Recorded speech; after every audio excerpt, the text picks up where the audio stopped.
그들은 울창한 숲 사이를 뚫고 좁다란 골짜기에서 컵 모양으로 꺼진 곳 위쪽 끄트머리에 이르렀다. 나무들 사이 저만치 그들 앞쪽으로 우뚝 솟아있는 너럭바위 아래 틀림없이 캠프가 있을 것 같은 곳이 보였다. 캠프를 치기에 훌륭한 장소였다. 바로 옆까지 가기 전에는 조금도 눈에 띄지 않고 로버트 조던은 이 캠프가 공중에서도 발견되지 않으리라는 것을 알 수 있었다. 위쪽에서 내려다보아도 아무것도 보이지 않을 것이다. 곰의 소굴처럼 교묘하게 감추어져 있었다.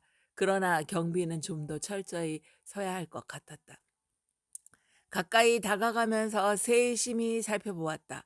너럭바위 암층에 커다란 동굴이 있었고 그 입구 한옆에서 한 사나이가 바위에 등을 기댄 채 두 다리를 쭉 뻗고 앉아 있었다. 카빈총은 바위에 기대 세워져 있었다. 칼로 막대기를 깎고 있던 그는 갑자기 다가오는 일행을 빤히 바라보더니 다시 깎기 시작했다. 올라, 어이, 데리고 온 이 사람은 누구야? 앉아있던 사나이가 물었다. 영광과 다이너마이트 폭파원이야. 파블로가 대답하고는 동굴 입구에 짐을 내려놓았다. 안셀모도 짐을 내려놓았고 로버트 조던은 총을 벗어 바위에 기대 놓았다. 그렇게 동굴 가까이에 놓지 마요. 막대기를 깎고 있던 사나이가 말했다. 두 눈이 푸르고 사람이 좋아 보이긴 하지만 게을러 빠진 거무튀튀한 집시 얼굴의 피부색은 마치 불에 그슬린 가죽 같았다. 안에서 불을 피우고 있으니까 내가 일어나 치우지 못해? 저 나무 밑에 갖다 놔. 파블로가 명령했다. 집시는 일어서려고도 하지 않고 뭐라고 입에 담지 못할 상소리를 하더니 그냥 두라지.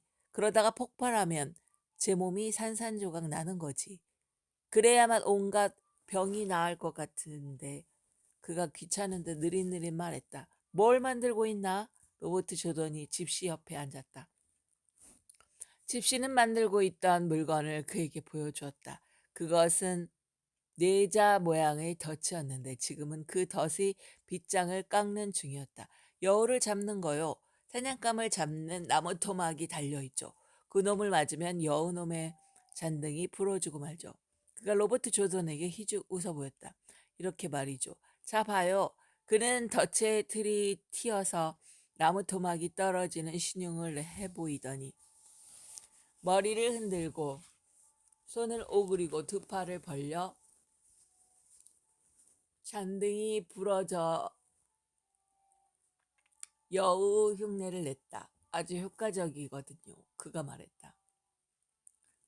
이 녀석은 토끼를 잡는다고 집시라서 토끼를 잡으면 여우를 잡는다고 허풍을 떨지.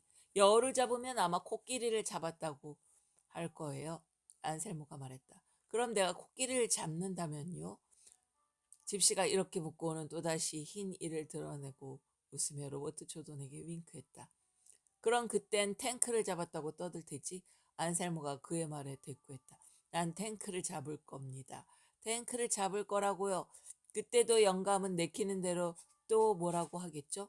집시들이란 말만 많지. 적을 해치우는 일은 별로 없거든. 안셀모가 그에게 말했다.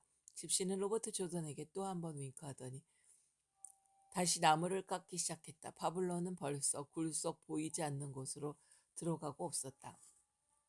조던은 그가 음식을 가지러 갔기를 바랐다. 그는 집시 옆에 앉아 있었다. 오후의 햇볕이 나뭇가지 사이로 내리쬐어 뻗고 있는 두 다리가 따뜻했다. 얼마 안 가서 동굴 속에서 기름 냄새며 마늘 냄새며 고기 튀기는 냄새 등 음식 냄새가 풍겨나오자 그는 배가 고파 뱃속이 뒤집힐 지경이었다. 우린 탱크를 잡을 수도 있지. 그렇게 어려운 일은 아니야. 그가 집시에게 말을 건넸다. 이걸로 말이오. 집시가 두 개의 배낭을 가리켰다. 맞아. 내가 가리켜 주지. 자넨 덫을 만들면 돼. 그리 힘들진 않아. 로버트 조던이 말했다. 당신하고 나하고 말이오. 물론 안 될 것도 없지. 로버트 조던이 말했다. 여보 영감님. 집시가 안셀모에게 소리쳤다. 이 배낭 두 개를 안전한 곳으로 옮겨주실래요? 아주 중요한 물건이니까. 안셀모는 투덜거리더니 난 술을 가지러 가야겠어 하고 로버트 조던에게 말했다. 로버트 조던은 자리에서 일어나 동굴 입구에 두었던 배낭을 들어 나무 그루터기에 하나씩 나란히 기대어 놓았다. 속에 무엇이 들었는지 잘 알고 있기 때문에 두 짐을 가깝게 붙여놓는 것이 싫었던 것이다. 내게도 한 잔 가져다 주세요. 집시가 그에게 말했다. 포도주는 있나? 로버트 조던이 다시 집시 옆으로 앉으면서 물었다.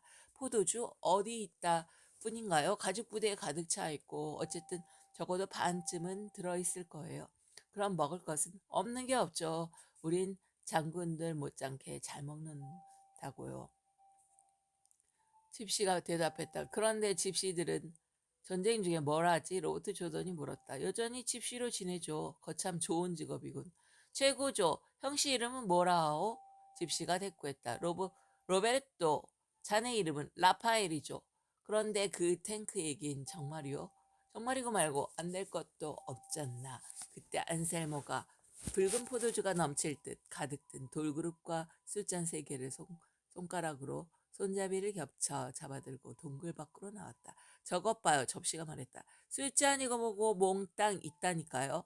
파블로가 그 뒤를 따라 나왔다. 식사도 곧 나올 거예요. 담배 가진 것 있어? 그가 말했다.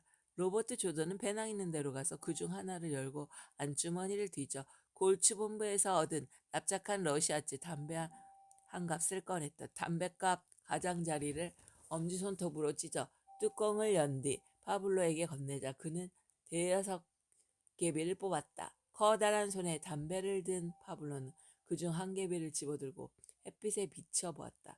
입에 무는 부분이 판지로 된 길쭉하고 가느다란 권련이었다. 공기만 잔뜩 들어있고 담배는 조금밖에 들어있지 않군. 난 이런 담배를 잘 알지. 그 이상한 이름의 외국인이 갖고 있었거든. 그가 말했다. 카시킨 말이군요. 로버트 조던이 이렇게 말하고 집시와 안셀모에게 담배를 권하자 그들은 한 개비씩 집어들었다. 더 많이 집어요. 그가 말하자 그들은 또 한 개비씩 더 집어들었다. 그가 4개비씩 더 나누어 주자 그들은 손에 담배를 든 채 고개를 2번 흔들어 고맙다고 인사했다.